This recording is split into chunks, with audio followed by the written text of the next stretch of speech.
সিলেট ও সুনামগঞ্জের বন্যা পরিস্থিতির কিছুটা উন্নতি হলে ভোগান্তি চরমে।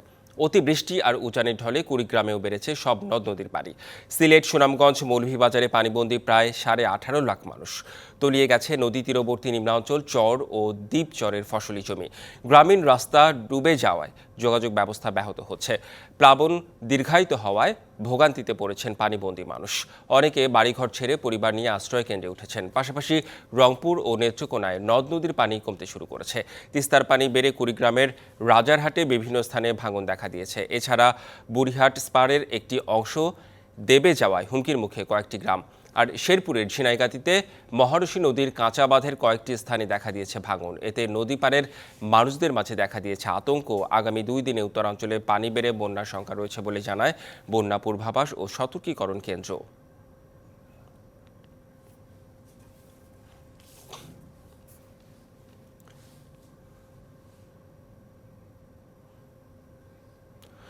বন্যা পরিস্থিতির খবর জানাতে সিলেট এবং কুড়িগ্রাম থেকে যুক্ত হচ্ছেন আমাদের 2 সহকর্মী।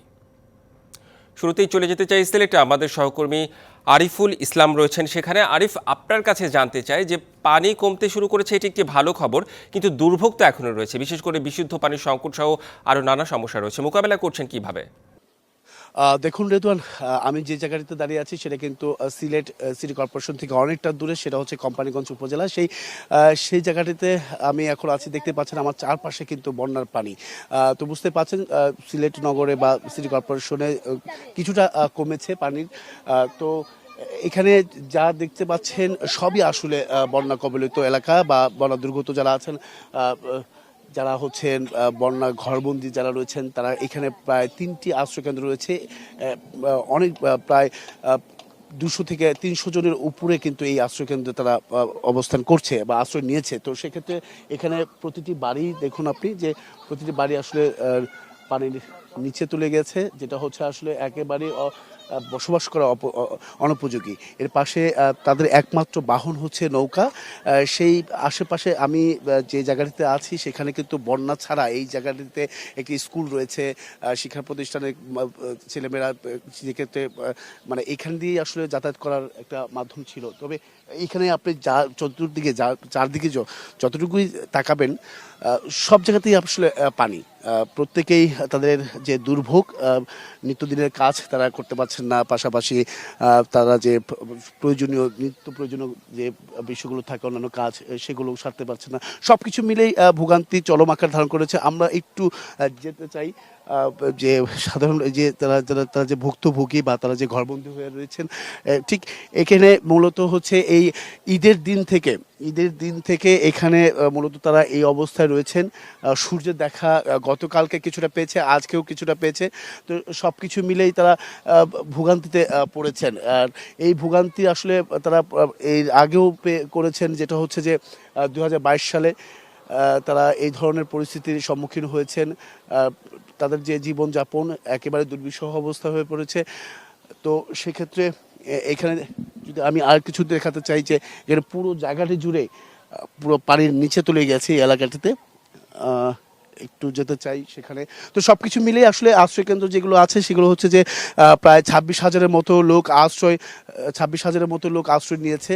সেই আশ্রয় কেন্দ্রে আজকে বিভিন্ন যে সহযোগিতা আসছে সেই সহযোগিতার মাধ্যমে তারা কিন্তু আসলে বেঁচে আছেন, মোট কথা বলা যায়। তো এই ছিল রেদন আসলে এখান থেকে সবশেষ রেদন। পুরো পরিস্থিতি দেখে বোঝা যাচ্ছে আসলে কত দুর্ভোগে রয়েছে মানুষ। আরিফ, পরবর্তীতে আবারও আপনার সঙ্গে আমরা সংযুক্ত হতে পারি। চলে যেতে চাই কুড়িগ্রামে, আমাদের আরেক সহকর্মী রয়েছেন ওয়াহিদুজ্জামান তুহিন। কুড়িগ্রামে অতিবৃষ্টি আর উজানের ঢলে পানি বাড়ছে প্রতিদিনই, সেখানে আসলে মানুষের দুর্ভোগও নিশ্চয়ই অনেক চরমে। কিভাবে মোকাবেলা করছে প্রশাসন, কোনো রকম ব্যবস্থা নিয়েছে কিনা? রেদন, এটি প্রথমেই বলে রেখে যে আজকের দিনটা অতিবৃষ্টি নেই, ভারী বৃষ্টিপাত নেই, বেশ প্রখর রোদ আজকের দিনটা রয়েছে। যদিও আজকের এই দিনটা দেখে আসলে বলা যাচ্ছে না যে আসলে বর্ষাকাল চলতেছে। তো তারপর জানিয়ে রেখে যে কুড়িগ্রামের যে নদ নদীগুলো রয়েছে, বিশেষ করে তিস্তায় কিন্তু খুবই পানি বৃদ্ধি পাচ্ছে। কারণ আপনি জানেন যে তিস্তার উজানে কয়েকটি রয়েছে, নদী রয়েছে, সেখানে ভারী বৃষ্টিপাত থাকার কারণে প্রচন্ড পানি ঢুকছে এখন তিস্তায়। অন্যদিকে ব্রহ্মপুত্রের পানি বাড়ছে এবং দুধকুমারের পানি প্রায় ডেঞ্জার পয়েন্টে প্রবাহিত হচ্ছে, আর দরলার একটি পয়েন্টে বিপজ্জনক উপর দিয়ে। তো সব মিলে কুড়িগ্রামের যে নদীগুলো রয়েছে, আপনি ছোট বড় সব নদীতেই পানি ক্রমান্বয়ে বৃদ্ধি পাচ্ছে। ইতিমধ্যে কিন্তু আমরা দেখেছি এই চর অঞ্চলগুলোতে গ্রামীণ রাস্তাঘাটে পানি ঢুকে পড়ার কারণে যোগাযোগ ব্যবস্থা তাদের একেবারেই বলা যায় যে বিচ্ছিন্ন হয়ে পড়েছে। হয়তো নৌকা যাদের রয়েছে আমরা দেখেছি সেই লোকগুলো নৌকায় যাতায়াত করতেছে, আর যাদের নৌকা নেই তারা কলা গাছের ভেলাই তারা যাতায়াত করতেছে। এই এলাকাগুলোর অনেক নিচু বাড়িগুলোতে পানি ঢুকে পড়েছে ইতিমধ্যে, যদিও ঘরে এখনো পৌঁছায়নি যে পরিমাণ আমরা অন্যান্য বন্যার সময় যেটা দেখি সেটি না হলেও তাদের উঠানে পানি চলে আসার কারণে এক প্রকার প্রায় 15 থেকে 20,000 মানুষকে আমরা পানিবন্দী হয়েছে বলে আমরা জেনেছি স্থানীয় যে জনপ্রতিনিধিদের মাধ্যমে। তো জেলা প্রশাসন থেকে তারা যেটি বলছিল যে আসলে যেহেতু এখন পর্যন্ত মানে পানিবন্দির যেটা আমরা বলি সেরকম যে তাদের যে সহায়তার যেটি থাকে, তারা তাদের চাল শুকনো খাবার সেটি তারা প্রস্তুত রেখেছে। এরকম দুর্গত যে মানুষরা রয়েছে তাদের সহায়তা, তাদের সমস্ত প্রস্তুতি তারা রয়েছে, যদিও এখন পর্যন্ত দেয়নি। জেলা প্রশাসন যেটা বলছে আমাদের প্রস্তুতি থাকলেও স্থানীয় জনপ্রতিনিধি যারা রয়েছে তাদের চাহিদা অনুযায়ী তারা দেবে, সেটি ইয়েতে রয়েছে।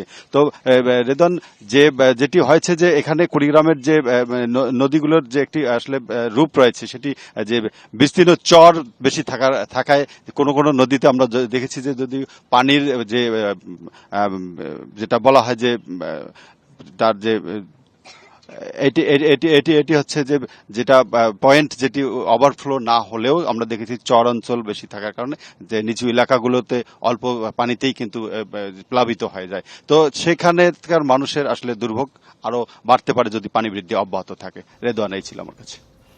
জি ওয়াহিদুজ্জামান, আপনাকে ধন্যবাদ।